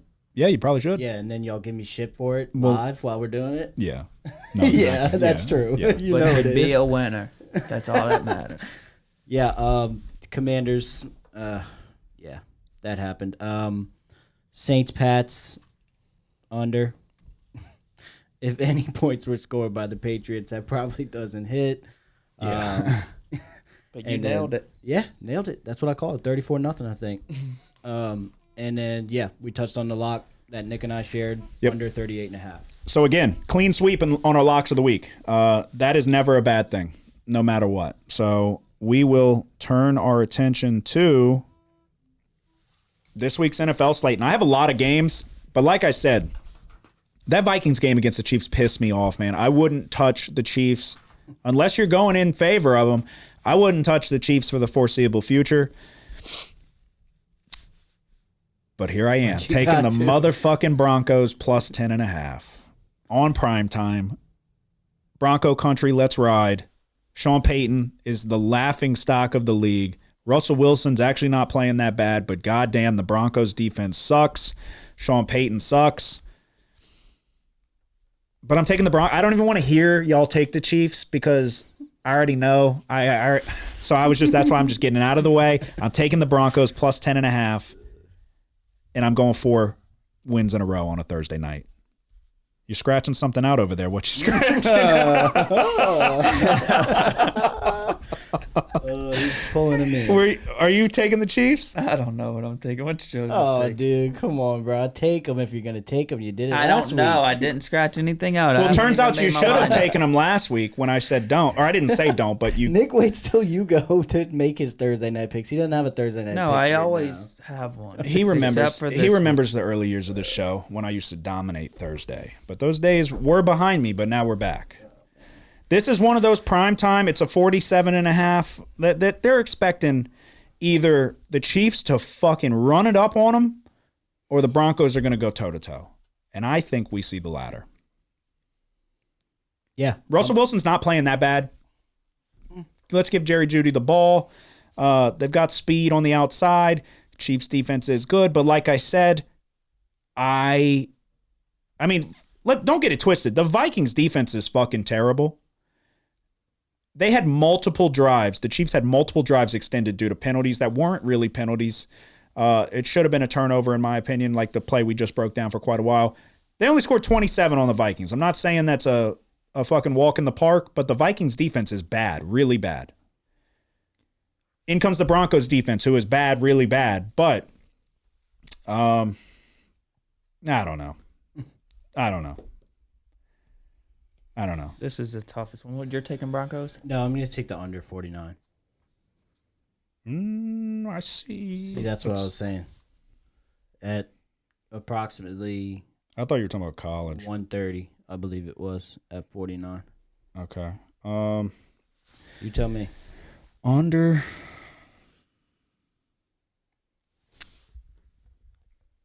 God, it's tough. Yeah, I'm looking. I will take under 47.5. Got a little bit of weather in this game. You can have a 48. Yeah, I'll do that. Okay. I'm going to take under. It's a primetime divisional matchup. You already touched on it. Denver's in shambles. Sean Payton's on the sideline screaming his ass off at Russell Wilson. I think Denver's going to struggle offensively. I know that doesn't bode well for your plus 10, but You can touched think on whatever it. you want, Joseph. I've You won touched on it. 3 Thursdays in a row. Their defense, the Chiefs' defense, Chris Jones and company, I think they'll create havoc in the backfield. There's a 72% chance of rain, scattered thunderstorms, and 24-mile-an-hour wind in the forecast. I think points will be hard to come by here. Which would make it more difficult to cover a double-digit spread. Yes. Yeah. Except. Do it. No, everybody talks about the Chiefs performing below expectations, but they still rank 7th. And total offense in the NFL. The Broncos defense ranks 32nd, one of the worst defenses of all time, giving up 450 yards per game. 470, I see here. Yeah. So Take them. If I were to bet the spread, I would lay 10.5 with the Chiefs. And you were going. But I'm gonna take the Broncos team total under 18.5 here. Chiefs defense 9th in the NFL. It is good. That's like we were talking about. It's a given. Like, oh, Chiefs, good offense, a fantastic offense. This is a new look. I mean, they got McDuffie, they got Snead on the outside, they've got Bolton at linebacker, who's been banged up. I don't know if he's going to play. He is questionable. But they've gotten guys, Karlaftis on the. They've drafted well on the defensive side of the ball. Obviously, knowing that Patrick Mahomes is a fucking superstar, and you pair him with Kelsey, then you can put bombs around him and still put points on the board. But Chris Jones, I mean, they've got some talent on that defense, and it's definitely. I mean, they're only giving up 316 yards a game, so. I'm going to take the Broncos. Plus 10.5. You just wonder where they're at, you know? The Broncos? Yeah. What do they But say? Russell Wilson quietly is not playing that bad.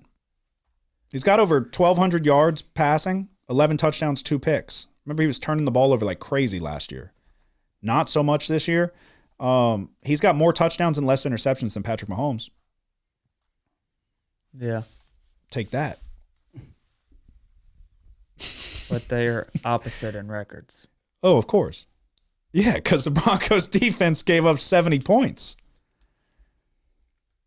I'm taking the Broncos. I got to go. I owe I'm it. taking them too. Just the team total under. Okay. You're taking them to not score. Thanks. Okay. Yeah, I wouldn't touch this game with a 10-foot fucking pole if it wasn't Thursday, but people want Thursday winners, so that's what we're here to do. And there is a path to where we all win.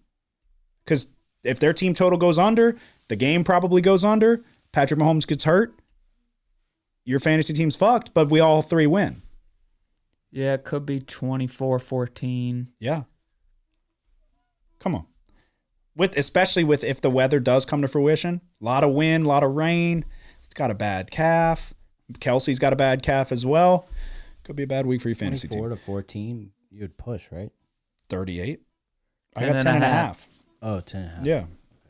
Yeah. 27-17, I don't know. All right. We look ahead to Sunday. Let's see. I'll go right off the bat. I'm going to take the Chargers and Cowboys over 50. Chargers off a bye. They're getting Eckler back. I understand Justin Herbert's got the broken finger. As far as I can tell, I mean, he's just going to go with what he did in the last game, probably with the glove over it.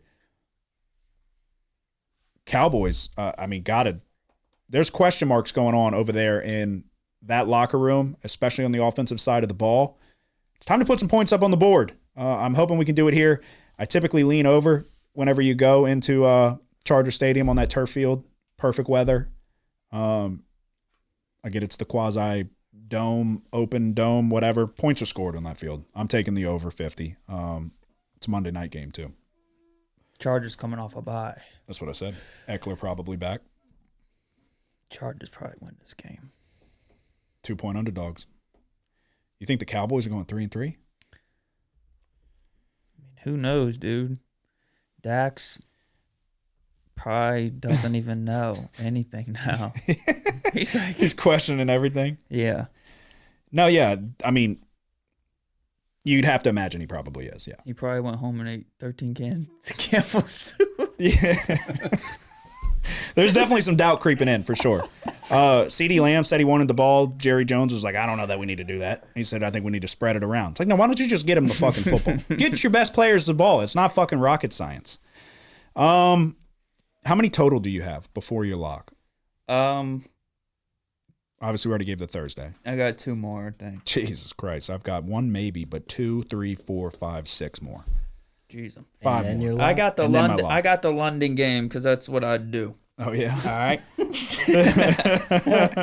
Ravens -4 versus Titans. Titans just gave up 193 rushing yards to the Colts and Zach Moss. I'm taking Ravens -4. Do you agree? I'm not touching that one. But, yeah, that's the side I would certainly lean. I don't think the Titans are good. I think if you stop the run with my new fantasy running back, Tannehill stinks. He's got 2 touchdowns, 5 picks. They become very unable to – I mean, just throw it up to Hopkins. He's the only one who can move the chains for you. But they don't have any – yeah, that's the side I would lean. I'm not going to take it. You don't want to watch football early? I do want to watch football early, but I will be While able we're to on the now way. because I have a new fantasy running back. But yeah, that's true. Oh, You don't that's want to. very true. You don't want to root against them. No, I don't. All right. How many total do you have before you lock, Joseph? 3 more. Patriots, Raiders. Is anybody touching it? No. I'm taking the Raiders -3 at home. I think the Patriots are a dumpster fire. Offensively, Max Crosby's going to fuck Mac Jones right in his ass. So if he's even the starter at this point. Offensively, they can't do anything. Raiders, let's get Josh Jacobs the ball. Good God, he's having a horrendous season so far, but they've got weapons on the offensive side of the ball.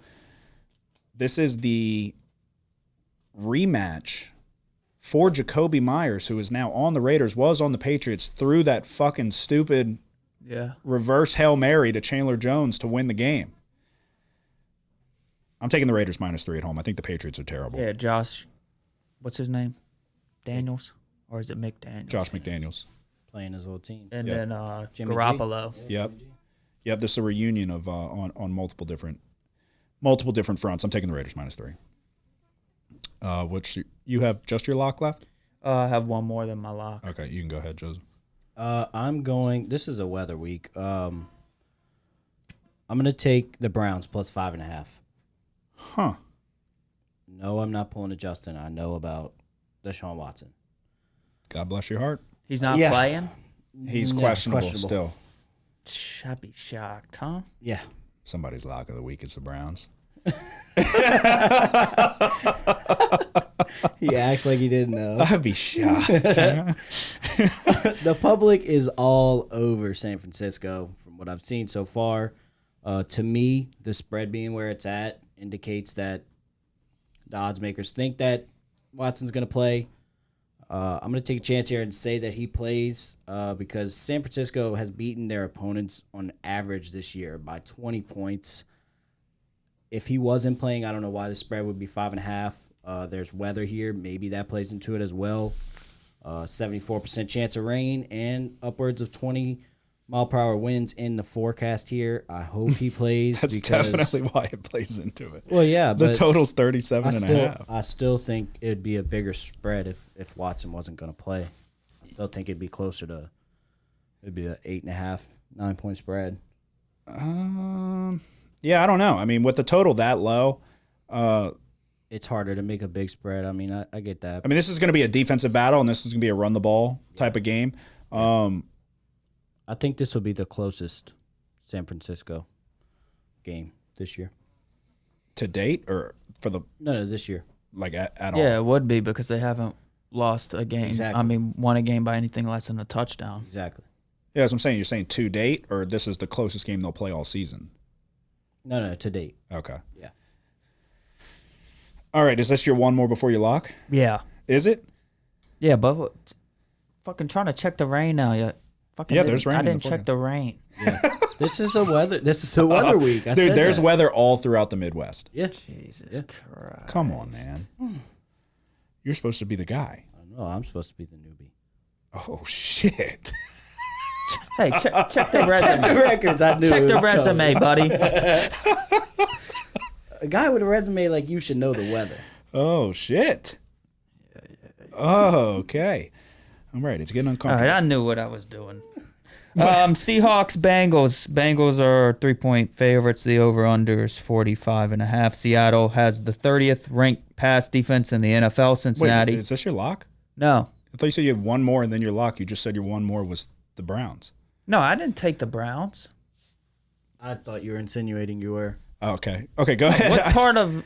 I just What said, I I said- said, is this your one more before your lock, meaning the Browns? And you said, yeah. And then you proceeded to look I into the thought you weather. meant. I thought you meant The one I'm about to get. I got you. Go ahead. Seattle has the 30th ranked pass defense in the NFL. Cincinnati has the 31st ranked rush defense in the NFL. I think both of these offenses are capable of taking advantage of each other's defensive weaknesses. So I'm going Seattle, Cincinnati over 45.5 points. Okay. I'm actually on the Bengals -3 at home. This back-to-back road games for Seattle. Joe Burrow remembered that he needs to throw Jamar Chase the football. Bengals defense has not played well this year. I can certainly understand why you're on the over. I hope they play better this week. Not too much better for your over, but better enough to cover the 3-point spread. We'll see. We'll see what happens. I am also going to take the Bears +2.5. I think the Vikings might be in fire sale mode here sooner rather than later. If they go 1-5, what are you doing? You're done. Kirk Cousins is only getting older. You trade him. You stockpile picks and draft capital. But then I worry with the Bears too, because the Bears currently have the 1st and 2nd pick in the NFL draft. How much do the Bears want to continue to win, you know? Yeah. Which way would you lean? I wouldn't touch it. Okay.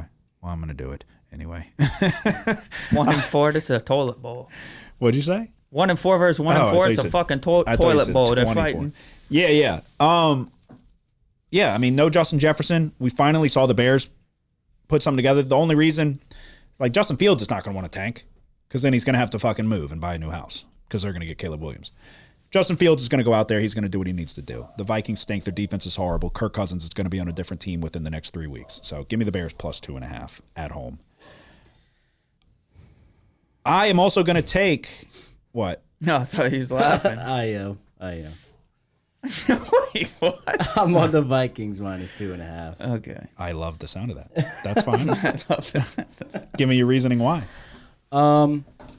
You just watched the Bears drop a fucking 40-piece on your Commanders. Yeah. I switched a couple times and this ain't going to lie to you. That means nothing to me. I was on the under. Okay. There's a 50% chance of rain. That doesn't mean that much. It's expected to lighten up by game time. There are another game with, like I said, it's the weather week with north of 20-mile-an-hour winds here. I think that bodes better for Cousins. He can sling the rock. And Fields has looked like he can, but I got to see it a little bit more. Even without JJ this week, I still like how Addison looked last week. You did? Against Jordan Addison? Oh, I'm thinking Madison. No, Jordan Addison. I thought he looked really good. They still got Hawkinson, and they still got weapons. I still think they get it done here, even on the road. Yeah, I don't know. They've kind of got a shitbag defense. Their defense is bad. Their defense is really, really bad. I think if there is weather in the forecast, I think that bodes better for the Bears. I understand Khalil Herbert's hurt. I like Roshan Johnson a lot, and I like Fields' ability to run. So Kirk Cousins is going to be a sitting duck back there. Alex Madison has averaged less than 3 yards a carry basically for the entirety of the season, and they don't have anybody else behind him. You take away your best offensive weapon in Justin Jefferson. I understand I do like Addison a lot. He's on my fantasy team. He's still a rookie. Osborne's not good. If the Bears don't want to lose this game, then they'll win. That's what it boils down to. If the Bears want to win this game, they will. If they want Caleb Williams, they'll lose. I think Kirk Cousins will be on a different football team within 3 weeks. Give me the Bears getting points at home. Weather game, no weather game, doesn't matter. They're fired up. You saw Eberflus. He had them ready to run through a brick wall after that win over the Commanders.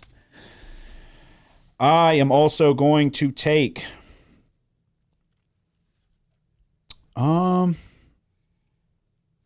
the Jaguars -4.5 at home, taking on the Colts.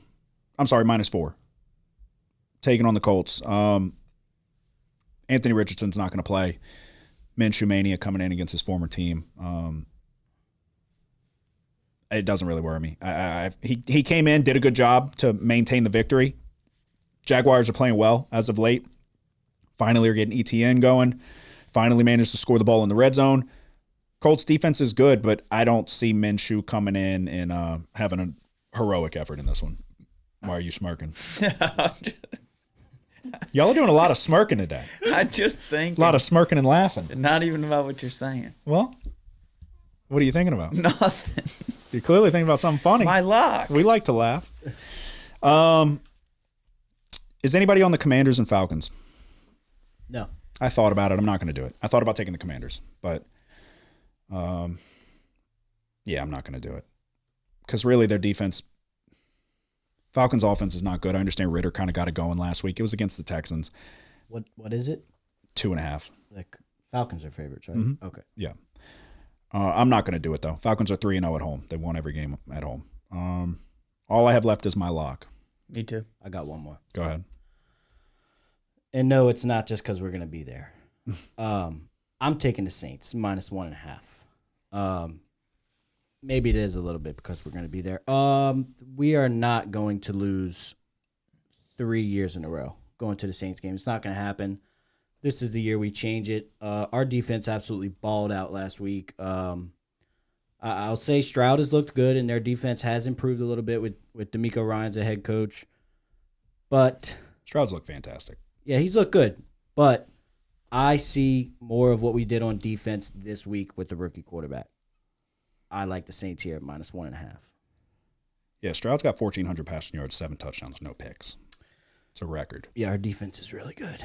It is good, but Texans Really are good. playing Really good. much better than expected. You have just your lock? How many picks we got? More than he's got touchdowns? 6 picks? What? Same defense. Oh, yeah. Yeah. I don't know. 6 or Yeah. 7. Yeah. 8. Yeah, probably. I don't know, something like that. All you have left Point. is your lock? Yeah. Do you want to go first? Yeah. All right. Best bets of the week. It's a lock. Kramer, you've had this thing under control for almost 3 years now. But it's a lock. They need that fucking juice. They need that next bet. They need. Come on. Yes! When they win, they go fucking crazy. You're a bad motherfucker. I'm going to the toilet bowl. The Bears. I'll give you one chance to retract. Right now. no. Fuck 'em, we don't need 'em. 10 to 20 mile an hour winds. You know they call it the Windy City. And they don't call it the Windy City for nothing. The Bears win big at home. The Bears turn this season around. The Bears are going to win this division. That's right. I forgot. Let's go. He's sleeping, dude. He's sleeping. Come on. The division, huh?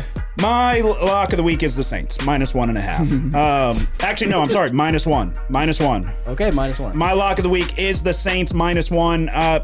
Like I said, Stroud set a record of most completions without an interception to start your career. I do think that ends today. This week. I think we're going to get an interception off of him. You have to win this game if you're the Saints. The Texans have overachieved far past their expectations for this season. DeMeco Ryans is a good defensive coach. He might be able to throw something at us that like I said, could it be because we're going to the game? I really don't think so. I think this is a game that you have to win if you're Dennis Allen. You finally got some points on the board against the Patriots, 34-0. The Texans have overachieved. They just played the Falcons down to the wire, and realistically, I mean, they lost the game there late. I'm taking the Saints. We got to get it. Like Alvin Kamara said, we have too many weapons on the offensive side of the ball to not put points on the board. With the defense that we have, CJ Stroud looks spectacular to start his career. This is going to be his toughest test to date. Saints -1 is my lock of the week, and I do not often bet on the Saints these days. So to recap, Thursday I'm taking the Broncos +10.5. Cowboys Chargers over 50.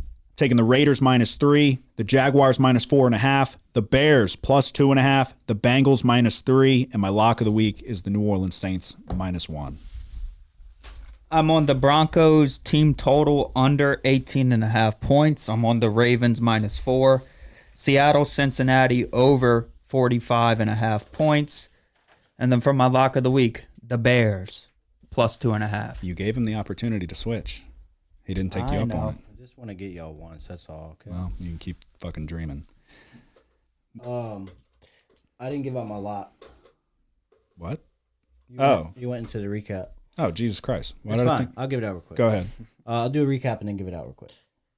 No, give it out, then recap. Give it out then recap. Yeah. My lock of the week is the Cowboys Chargers over 50.5. What's so Every funny, time dude? I take the same pick as one of y'all, there's only so many games, guys. You can't laugh at every single one. You already touched on it. Dak looked terrible against San Francisco. I don't see that again. This is a good spot for him. and this offense to bounce back against a weaker Chargers defense. And I like the Chargers to put up points in this one, coming off of a bye, being well rested. So for me, to recap, Thursday night, I'm going under 48, Broncos and Chiefs. I'm going plus 5.5 for the Browns. Vikings minus 2.5, Saints minus 1, and my lock is, like I just said, over 50.5, Cowboys Chargers. You have had back-to-back positive weeks. You just had an unprecedented? Yeah. Okay. Relax. Can I help you? No. Let me do it. Let me do it on my own. I was in the midst. I can't talk because I'm about to say you started like 1-12, so we're gun shy when you follow our picks. But you have had back-to-back positive weeks. So if we make it 3 in a row, then that means we probably all had a decent week. I have a lot of picks this week. Does it mean I'm back? No. No stretch. No.